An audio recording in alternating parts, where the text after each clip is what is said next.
Welcome back everyone. So now we'll discuss problem 5, and again this is a very simple problem on linear regression. We have seen this in class, and it involves a lot of calculations. So I would rather go directly to the solutions and talk about how we can fit a linear square trend line and how we can find the forecast for 2008.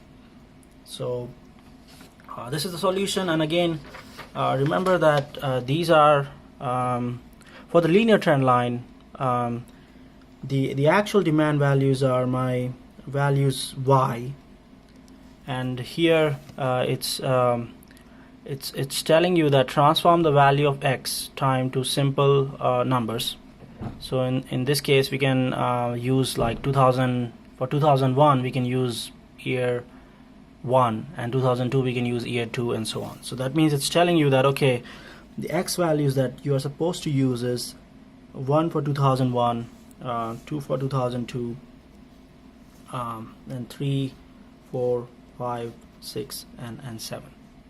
Okay, and then these are my y values, and now it's just a matter of using the formulas. So remember to calculate the linear trend line, which is y equals a plus bx. We need to figure out the value for b and a. B is given by summation of xy minus n times x bar y bar over summation of x squared minus n times x bar squared. Okay, and then once we figure out b, you can figure out a using the relationship a equals y bar minus b x bar.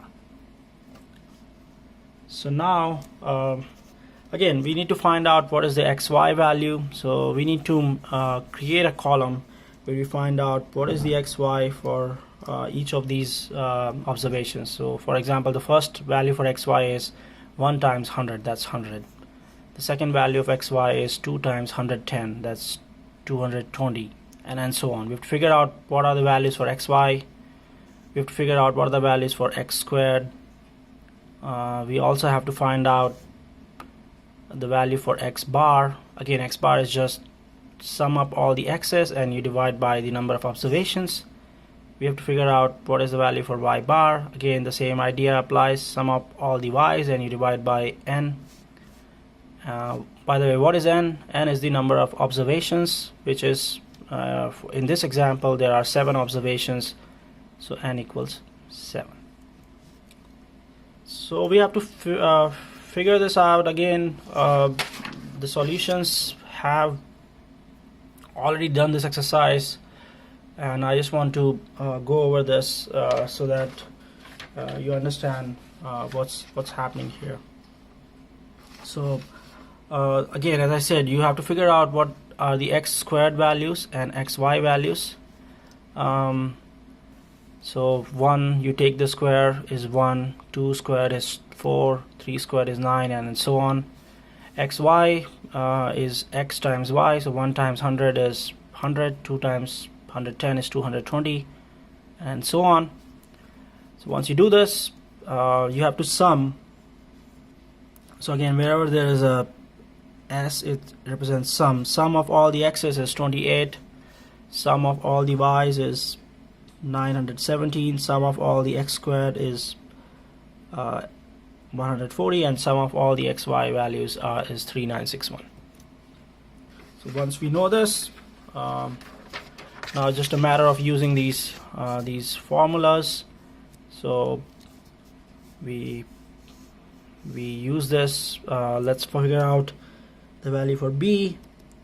Sum of all xy's, which is 3961, minus n is 7. X bar, how do we figure out x bar? So again, x bar is sum of all the x's, which is 28 from here, and you divide that by 7, so that is equal to 4. And similarly, y bar is sum of all the y's, which is 917, and you divide by 7, and that equals 131 if you round it. So now you're ready to figure this out. So look at the formula.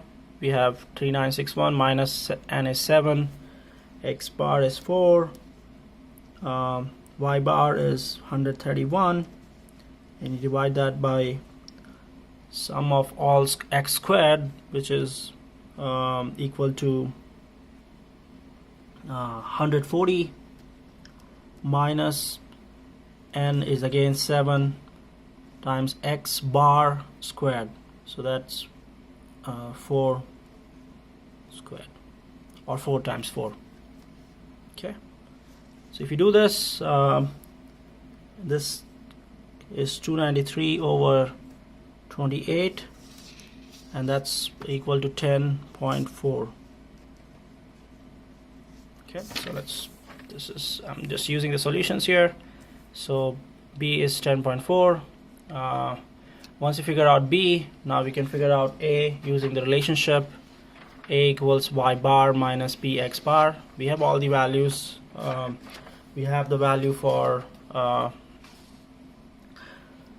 y bar, that's 131. For B is 10.46, and then for x bar is 4, so that becomes 89.16.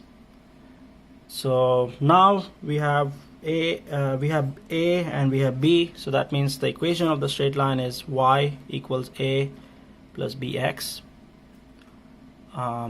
So that becomes, so again our forecast, again we'll use this equation to do our forecasting, and that equation is y equals 89.16, that's the value of A, plus 10.46 times x. So this is our equation that we'll want to use for forecasting. So then the problem was to figure out the predicted value for 2008, or the forecasted value for 2008. So again, we were given observations till 2007. X value for 2007 was 7. So similarly, X value for 2008 will be 8. So once we know the X value, we can figure out what is the forecasted demand, Y. And again, X was your time period, it should be 8 in the case of 2008. So that was, we denoted like 2008 as X equals 8, so that means Y equals 89.16 plus 10.46 times X is 8, and that is equal to 172.84.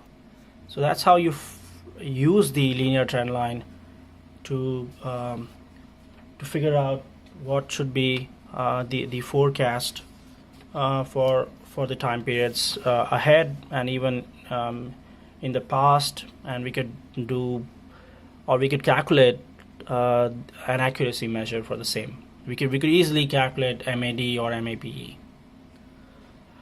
Alright, so that was problem 5. We'll discuss other problems in the next video. Thanks.